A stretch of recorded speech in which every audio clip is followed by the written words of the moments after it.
어제는 저희가 28장 말씀을 통해서 제사장들이 입어야 할 그 의복에 대해서 한번 살펴보았습니다.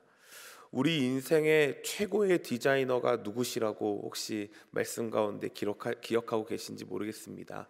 우리 인생의 최고의 디자이너는 하나님이시다. 그 하나님께서 친히 손수 제사장들이 입을 의복을 디자인해주고 계신 것을 볼 수 있습니다. 디자이너들이 무언가를 만들어낼 때에는 그들의 가치와 그들이 중요하게 여기는 것, 그리고 그들의 성향이 그 디자이너가 만든 작품에 고스란히 드러난다라고도 말씀드렸습니다. 그래서 하나님께서 이 제사장들이 입을 옷에 세 가지의 마음을 더하셨다라고 말씀 가운데 나눔을 하였는데요.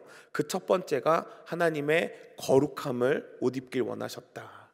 두 번째는 하나님의 성막에 옷을 입히길 원하셨다. 세 번째는 머리부터 발끝까지 그 거룩함으로 우리를 덮기 원하셨다라는 그 세 가지의 중요한 마음이 이 하나님의 거룩한 의복 안에 들어있다라는 것을 우리는 함께 살펴보았습니다. 그렇다면 왕같은 제사장인 우리가 이 땅을 제사장의 직분을 가지고 살아갈 때 이 거룩한 의복을 반드시 입고 살아갈 수 있어야 한다라는 것까지 우리가 적용점으로 생각해 보았습니다. 그래서 갈라디아서 3장 27절 말씀에 그리스도와 합하기 위하여 세례를 받은 자들이 어떤 옷을 입어야 한다고 말씀 가운데 나눔을 했었죠. 그리스도로 옷 입으라. 그래서 우리가 예수 그리스도의 옷을 입은 사람으로 이 땅을 살아가야 한다라는 말씀을 함께 나누었습니다. 그렇게 하나님께서 제사장들에게 주신 그 옷을 제사장들이 옷만 걸쳤다고 그러면 그들이 제사장으로서의 일을 다 하고 있는 것인가를 생각해 볼 수 있어야죠. 그래서 하나님께서 오늘은 긴 말씀을 통해서 결국 주시는 것은 하나님이 세우신 거룩한 제사장들이 거룩한 옷을 입고 어떤 일을 해야 하는지를 설명해 주고 있는 것을 볼 수 있습니다. 오늘 40몇 절의 말씀을 축약해서 말씀드리면 제사장들이 어떤 일을 해야 되는구나, 그래서 그 일을 앞두고 그들에게 임직을 하고 있는 모습을 볼 수 있는 것이지요. 여러분 혹시 광해라는 영화를 보셨습니까? 이 광해라는 영화의 이야기의 줄거리는 어느 날 광해군이 갑자기 의식을 잃고 쓰러집니다. 그래서 이 광해군이 치료를 받는 동안 왕이 아파서 쓰러졌다라는 소문이 나면 안 되잖아요. 그래서 그를 대신할 한 대역자를 세웁니다. 그 사람은 근데 저작거리에서 그냥 이야기나 하는 만담꾼 천민 신분의 한 사람을 세우게 되는 것이죠. 그 사람의 이름이 하선이라는 사람인데요. 그 사람이 갑자기 왕과 너무나 비슷하게 생겨서 왕의 대역을 하기 시작합니다. 왕의 의복을 입고 나아가서 왕의 일들을 감당하지요. 그런데 그 일들을 감당하는 데 있어서 재미있는 일들, 또 말도 안 되는 일들을 좀 재미있게 풍자한 영화가 바로 이 광해라는 영화인데요. 한순간에 왕의 옷을 입었다고 해서 그 사람이 왕이 될 수 있을까요?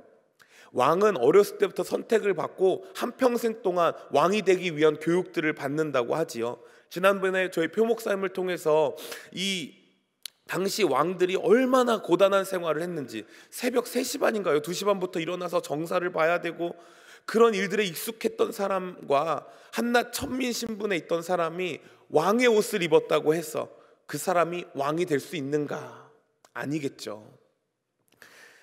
명품 옷을 입는 게 중요한 게 아니라 그 옷을 걸쳤으면 그에 맞는 행실과 풍행이 필요하다라는 것은 우리가 너무나 잘 알고 있습니다. 좋은 옷을 입고 아무렇게나 행동하면 우리는 오히려 그 좋은 옷을 입은 사람과 그 좋은 옷에 대한 아까움을 우리는 표현하곤 합니다. 여러분, 그렇다면 제사장들이 해야 할 일은 과연 무엇이었을까요? 아주 쉬운 질문입니다. 제사장들이 해야 할 일은 무엇이었을까요? 네, 제사 드리는 일입니다. 제사장은 제사 드리는 일을 자신들의 주된 업으로 삼는 사람들이에요.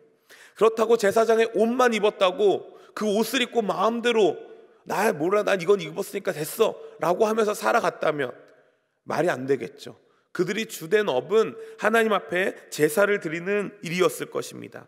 그러니 옷이 중요한 것이 아니라 사람이 중요하고 그 사람이 어떤 일을 하느냐가 더 중요한 것이라고 우리는 볼 수 있습니다. 오늘 본문이 제사장으로서 그 거룩한 의복을 입고 하나님 앞에 무엇을 하기 위해서, 제사를 하기 위해서 살아가야 될 그 제사장들의 삶의 모습을 보여주고 있는 것이라고 볼 수 있을 것이죠. 그렇다면 이 땅을 살아가는 저와 여러분들에게 과연 이 땅에서 하나님이 주신 그 거룩한 그리스도라는 의복을 입고 살아가는 저희들이 어떻게 하면 그 하나님 앞에 쓰임받는 주인공들이 될 수 있을지를 한번 말씀을 통해서 두 가지 측면으로 살펴보려고 합니다. 첫 번째는 오직 하나님만 섬길 사람이 그 주인공이 되는 것입니다. 오직 하나님만을 섬길 사람이 그 주인공이 될 수 있다라는 것입니다. 오늘 1절 말씀 다시 한번 보도록 하겠습니다. 1절 말씀에 보니 내가 그들에게 어떻게 한다고요? 나를 섬길 제사장 직분을 위임할 것이다. 그런데 이 처음 등장하는 단어가요, 하나님께서 내가라고 하고 계세요? 아니면 내가라고 하고 계세요? 그렇죠? 내가라고 하고 있는 걸 우리 먼저 살펴보셔야 돼요. 그렇다면 여기서 나오는 내가는 누구인가? 내가는 누구죠? 하나님이 지금 누구에게 말씀하고 계신 거예요? 모세에게 말씀하고 계신 걸 볼 수 있어요. 그죠? 모세를 통해서 나를 섬길 제사장들을 위임하라, 임명하라 라고 말하고 계신 것을 볼 수 있습니다. 하나님께서는 모세를 사용하세요. 그죠? 그래서 우리가 창세기 25장 말씀을 통해서 우리가 하나님 앞에 나아갈 때 누구를 통해 나아갈 수 있게 하신다고 우리가 말씀을 통해서 묵상해 보았죠. 모세를 통해 하나님께 나아갈 수 있음을 우리는 보고 배웠습니다. 많은 이스라엘 백성들이 하나님께 경배할 때 백성들은요, 그 장막 근처, 하나님의 임재 상징인 장막 근처에 올 수 있었어요? 없었어요? 올 수 없었습니다. 그나마 그들의 대표격인 오늘 나오는 아들 아론과 그 아들들, 그리고 그들을 대표하는 70 장로들은 어디서 예배하라고 하나님 앞에 하나님이 명령하고 계시죠? 멀리서, 장막 멀리서 그 하나님을 예배할 것이며, 누구만 하나님께 가까이 나오라고 말씀하고 계시죠? 모세만 하나님 앞에 가까이 나와 하나님을 예배하라고 말씀하십니다. 이스라엘 백성들, 그들의 대표, 그리고 그들 중에 그들의 대표를 통해서 하나님 앞에 계속 가까이 나아가고 있는 모습을 볼 수 있어요. 결국 모세는요, 이 땅에 우리의 모든 죄를 짊어지신 대제사장의 직분을 감당하신 예수 그리스도를 예표하는 인물이었죠. 그러니 우리가 누구를 통해서 하나님께만 나아갈 수 있다고요? 예수 그리스도를 통해서만 하나님 앞에 가까이 나아갈 수 있도록. 나로 말미암지 않고는 아버지께로 나아갈 자가 있습니까? 없습니까? 없어요. 그러니 우리는 그리스도를 통해서만 우리가 하나님을 가까이 배울 수 있고, 그리스도께서 허락하신 일들 안에서만 하나님의 영광을 볼 수 있는 줄 믿으시기 바랍니다. 오늘 말씀도 마찬가지죠. 제사장의 직분을 누구를 통해서 임명하고 있는 거예요? 모세. 제사장의 직분을 누구를 통해서 우리 가운데 주고 계시는 거예요? 예수 그리스도입니다. 우리가 이 땅에서 거룩하고 왕같은 제사장으로 살아갈 수 있는 유일한 이유 한 가지는 예수 그리스도께서 우리의 대제사장 직분을 맡으셨기 때문이지요. 우리의 모든 죄를 대신해서 지성소에 들어가 단 한 번의 십자가 아래서 자신의 죽음을 통해서 우리의 죄를 사해 주신 예수 그리스도 통해서만 우리는 제사장의 직분을 받을 수 있게 되었다라는 것입니다. 그 그리스도의 그 제사장의 직분을 받은 우리들은 그러면 어떤 삶을 살아가는 거예요? 하나님께만 나아가는 거예요. 하나님께만 가까이 가는 거지요. 그 일이 제사장으로서의 할 일이라는 것을 먼저 하나님을 기억하라는 것을 보게 하고 계세요. 어떤 방법으로 제사를 드리고 어떤 동물을 각을 잡아서 어떻게, 그게 중요한 것이 아니라 가장 기본되는 것, 제사장들로서 살아가는 삶의 방식에 있어서 가장 중요한 의식은 무엇이다? 나를 섬길, 하나님만을 섬길 그 제사장을 하나님이 모세를 통해 뽑고 계신다라는 것이죠. 이 땅을 살아가면서 우리는 수없이 많은 중요한 것들이 있다고 생각하면서 살아갑니다. 내 삶에 있어서 물질도 중요하고요, 자녀도 중요하고, 가족도 중요하고, 내 직업도 중요하고, 내 위치도 중요하고, 내 이름이 높아지는 것도 중요하고, 내 신분이 높아지는 것도 중요하고, 여러 많은 것들을 중요하게 잡으며 살아갑니다. 그러나 하나님께서 제사장으로 맡긴 자들의 삶은 나를 섬길이에요. 여호와 하나님 한 분만을 섬길, 여호와 하나님 한 분만으로 만족할 그 인생을 살아갈 사람을 제사장으로 뽑고 계신다라는 것이죠. 우리 모두가 왕같은 제사장으로 부름을 받은 자들입니다. 아멘이세요? 누구만 특정되게 제사장으로 뽑은 자들이 아니라고요. 이 땅에 그리스도인으로 살아가는 모든 자들이 하나님의 거룩한 제사장의 직분을 감당할 자들이다. 그렇다면 우리의 삶 가운데 누가 가장 왕되심을 고백해야 합니까? 하나님 한 분이세요. 하나님께서는요, 단 한 사람 하나님만을 섬길 그 제사장을 찾고 계시는 줄 믿으시기 바랍니다. 그리고 어떻게 하라고 말씀하십니까? 섬길 사람을 찾고 계세요. 여러분, 섬기다라는 단어는요, 봉사하다라는 단어의 의미도 있어요. 그래서 영어로는 service라는 단어가 사용되는데요, 그런데 영어 성경은요, 이 service라는 단어를 사용할 때 또 같은 말 하나를 사용합니다. 그것이 무엇이냐면 바로 예배라는 단어입니다. 섬기다라는 단어는 예배이며, 곧 제사장들은 거룩한 하나님의 의복을 입고 오직 하나님 한 분에게만 무엇하는 사람이다? 예배하는 사람들이다 라는 거예요. 제사장의 가장 기본적이고도 중요한 임무가 바로 하나님을 예배하는 일이다 라는 것이죠. 여러분, 우리가 교회 다니면서 이 기본 중에 기본을 너무나 잘 알고 있습니다. 맞아, 예배가 우리 인생의 가장 중요한 우선순위지. 그런데 어떤 성도님들은요, 봉사하느라 정신없어요. 예배를 드리는 것이 우리 가운데 목적이 돼야 되는데 봉사하기 위해서 예배 드리는 자들이 있어요. 내가 여기도 섬겨야 되고 여기도 섬겨야 되고 여기도 섬겨야 되는데, 이거 하려면 뭐 하라고 하죠? 예배부터 드려라고 말하니까 예배 자리에 앉아서 꾸역꾸역 예배 드리고 있는 분들도 계세요. 예배 자리에서는 기쁨을 못 느끼는데 내가 봉사의 자리에서는 기쁨을 느끼는 사람들이 있어요. 저희 영락교회 말고요. 제가 사역해 보니까 다른 교회들 많이 그러시더라고요. 왜 예배 드리는 것보다 봉사하는 것을 더 중요시 여기며 살아갑니까? 봉사하는 자리에는요, 사실 나도 모르게 내 이름이 드러날 때가 있거든요. 저 권사님이 음식 잘하더라. 저분이 주차하면 기가 막히게 쫙쫙 들어갈 수 있어. 야, 저분 찬양하는 거 봐. 봉사의 자리는 우리의 이름이 드러나고 누가 나를 알아줍니다. 그런데 예배의 자리는 누가 우리를 알아줘요? 수백 명이 앉아서 예배 드리는데 당신 예배 진짜 잘 드리네, 이런 말 한번 들어보셨어요? 아니에요. 우리가 드러나지 않아요. 그래서 우리는 때로는요, 예배의 자리보다 봉사하려고 예배하는 사람들이 있어요. 그러나 하나님은요, 우리 가운데 요구하시는 단 한 가지, 나를 섬길, 하나님 앞에 온전하게 예배 드릴 자, 그 예배 드림을 기쁨으로 여기는 자, 그 자를 제사장으로 부르신다라는 것입니다. 내가 먼저 하나님 앞에 온전한 예배를 드리지 못하는데 누가 누굴 대신해서 예배 드릴 수 있겠어요?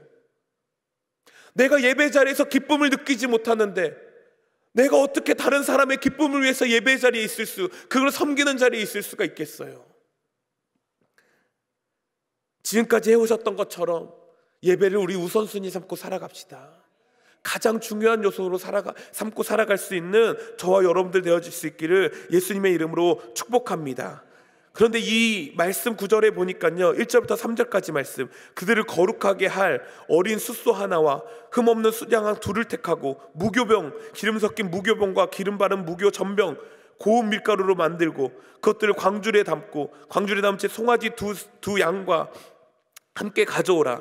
21절 말씀해 보니까요, 제단 위에 피를 뿌려 관유를 가져다가 아론과 그의 옷과 그의 아들들과 그의 아들들의 옷을 뿌리라. 그와 그의 옷과 그 아들들과 그 아들들의 옷이 거룩하리라. 여러분, 이 예배를 드리는 모습이 어떤 모습과 너무 흡사하지 않으세요?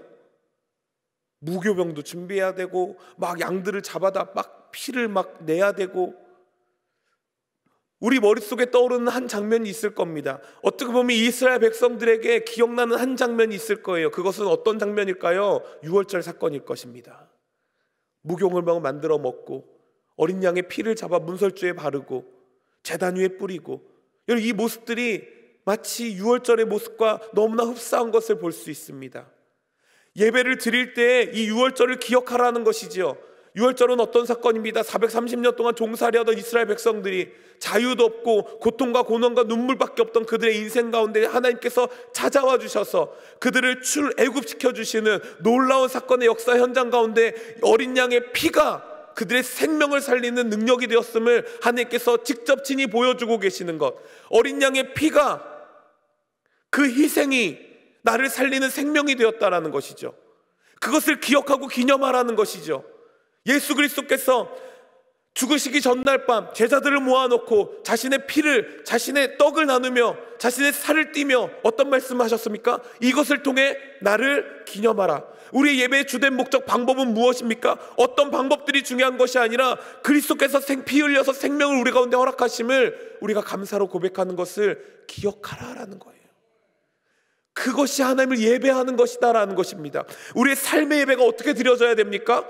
나를 위해서 죽으시고 나를 구원해 주신 예수 그리스도의 십자가 희생을 매일같이 우리 삶 가운데 고백하며 살아가는 것, 기념하며 살아가는 것, 기억하며 살아가는 것, 이것이 예배다라는 거예요. 내 이름이 높아지는 거요? 내 이름이 자랑되어지는 것이요? 그게 예배라고요? 아니라고요. 그리스도를 기념하고 그리스도의 옷을 입고 이 땅 가운데 그리스도를 전하는 생명과 같은 제사장의 역할을 감당하는 것이 바로 우리들의 역할이다라는 것이죠. 그 삶이 여러분들과 저의 삶 가운데 드러날 수 있기를 예수님의 이름으로 축복합니다. 이 놀라운 유월절의 사건이 죄로 죽을 수밖에 없는 내가 십자가의 은혜로 다시 생명을 얻은 것을 세상 만만 곳곳에 전하며 살아가는 것, 내 삶 가운데 드러내며 살아가는 것, 이것이 우리가 제사장으로 살아가야 될 귀한 임무이자 역할임을 믿으시기 바랍니다. 두 번째로 우리가 기억해야 될 것은요, 기름 부으심으로 충만한 사람을 하나님께서 그 제사장의 직분을 맡길 주인공으로 세우신다라는 것입니다.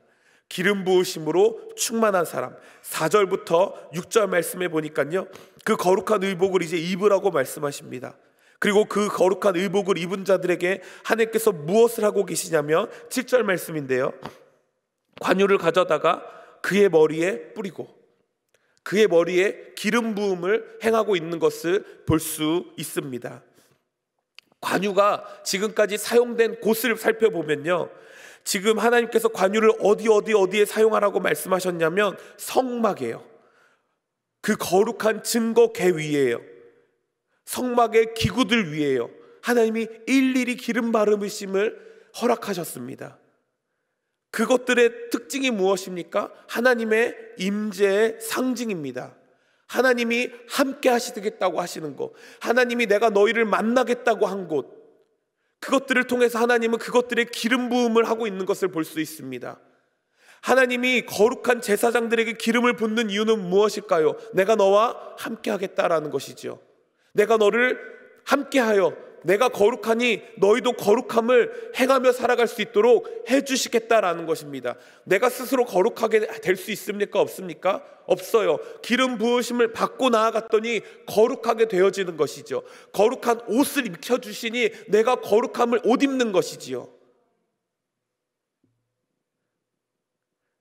지극히 거룩한 것들을, 하나님 구별된 것들을 기름 바름을 하고 계신 것을 볼 수 있습니다. 저 여러분들이 그 기름 부음을 받은 자들임을 믿으시기 바랍니다. 하나님이 함께 하셔서 죄로 얼룩진 내 인생이 예수 그리스도의 의로 깨끗하게 되어 이제는 더 이상 정죄함 없이 거룩한 삶을 살아갈 수 있는 것, 그것이 우리의 신분이자 상태라는 것을 기억하시기 바랍니다. 거룩이라는 단어는요, 우리가 구별되다라는 단어 말고 또 다른 하나의 의미가 사용되는데요, 그것은 바로 무엇에게 속하다라는 의미가 있대요. 무엇에게 속하여지다, 기름 부음으로 속하여지게 되는 것, 그것이 바로 거룩이다라는 것이죠. 그러면 우리가 기름 부음 받음으로 누구께 속한 자가 됩니까? 하나님께 속한 자가 됩니다. 우리는 그러면 누구 거예요? 하나님의 것이에요. 그러니 우리가 거룩의 삶을 살아낼 수 있어요? 없어요? 있습니다. 우리 자신을 살펴보고 나 자신의 내 속을 살펴보면 나는 더러움, 허물, 연약한 뿐이지만 나에게 기름 부으신 하나님이 내가 하나님께 속하여지게 하심으로 이제는 거룩의 옷을 입을 수 있게 된 것이지요. 우리가 배웠던 것처럼 정말 이 기름 부으심은요, 마치 세례식과 똑같은 모습을 살펴볼 수 있어요. 저희가 세례받을 때 머리에 물로 적심을 받지요. 저는 개인적으로 침례교 목사입니다. 그래서 저는 침례를 2번 정도 경험해 본 적이 있어요. 근데 당시 이스라엘 백성들은 당연히 침례를 받았습니다.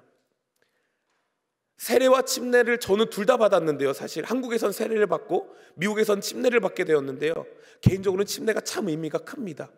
정말 온몸을 물에 들어갔다가 확 나올 때 그 감정과 그 느낌들은 머리에 물을 적시는 것과는 조금 차원이 다릅니다. 내가 진짜 죽었다 살아났구나를 경험할 수 있어요. 내가 진짜 죽었다가 예수로 이제 살아나는 거구나. 특별히 당시에 저희 담임 목사님께서 제가 침례를 받을 때 맨 마지막 순서에 넣으셨어요. 그래서 왜 그런가, 사역자니까 그런가 보다 했는데요, 나중에 보니까요 저를 물속에 넣고 한 20초 동안 담그셨어요. 보통은 한 넣자마자 빼시거든요. 넣고 이러고 막 계셨어요. 정말 약간 허우적댔어요. 나와서 목사님 왜 그러셨어요 했더니 이 성도들에게 본보기를 보여주고 싶었다, 진짜 죽을 수 있는, 그런 얘기를 하시더라고요. 진짜 죽었다 살아나는 경험을 하더라고요. 예수로 내가 죽고 예수로 내가 살겠습니다. 기름 부으심을 받았다라는 것은 이런 의미가 있는 거예요. 내가 예수께 속하여지기 위해서는 내가 죽어야죠. 내가 죽어야 예수께 내가 온전히 속한 자가 될 수 있죠. 제사장들은 하나님께 속하여진 자가 되기 위해서 자신들의 모든 생활의 습관들을 버려야 되고 자신들의 삶의 모든 욕심들을 버려야만 했습니다. 그게 제사장들의 삶의 모습이었어요. 누구든지 와서 나 예배 드리고 싶어요, 그러면 언제든지 예배 드려줄 준비가 되어져 있는 사람, 자신의 삶을 버리고 자신의 삶을 희생해가면서 하나님께 속하여져 살아가는 사람, 그 사람들이 제사장의 직분을 받고 살아갈 수 있는 자들이라고요. 그런데 이사야서 61장 1절부터 4절 말씀해 보니까 우리가 너무나 잘 아는 말씀이 있습니다.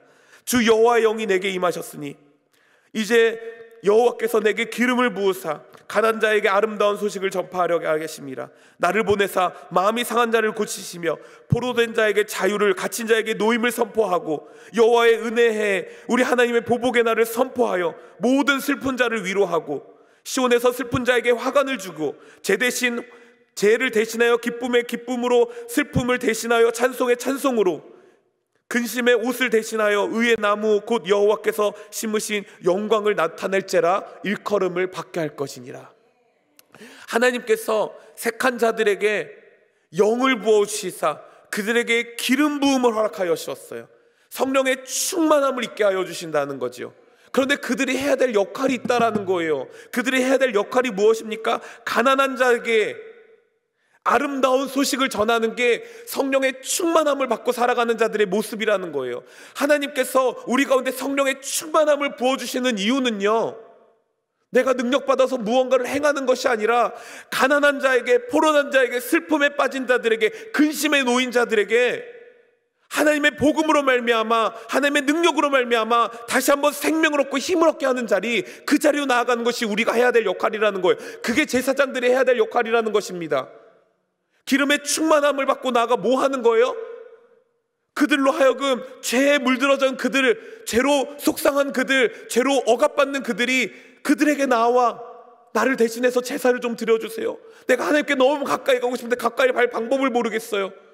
알겠습니다. 제가 당신을 위해서 예배 드려드리죠. 하나님 앞에 나아가 드리죠. 여러분, 그게 제사장의 역할이라는 것을 기억하시기 바랍니다.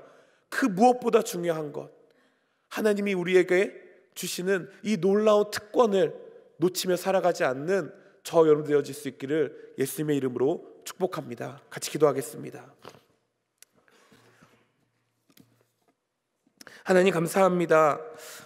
오늘 29장의 말씀을 통해서 제사장들이 해야 될 거룩한 임무, 곧 하나님 앞에 제사 드리는 일, 그것의 가장 기본이 되는 2가지의 관점을 먼저 살펴보게 하심을 감사합니다. 먼저 하나님, 우리는 하나님만 섬기겠습니다. 그 어떤 것과도 바꿀 수 없는 하나님의 그 놀라우신 십자가의 사랑과 은혜를 우리가 기억하며 살아가겠습니다.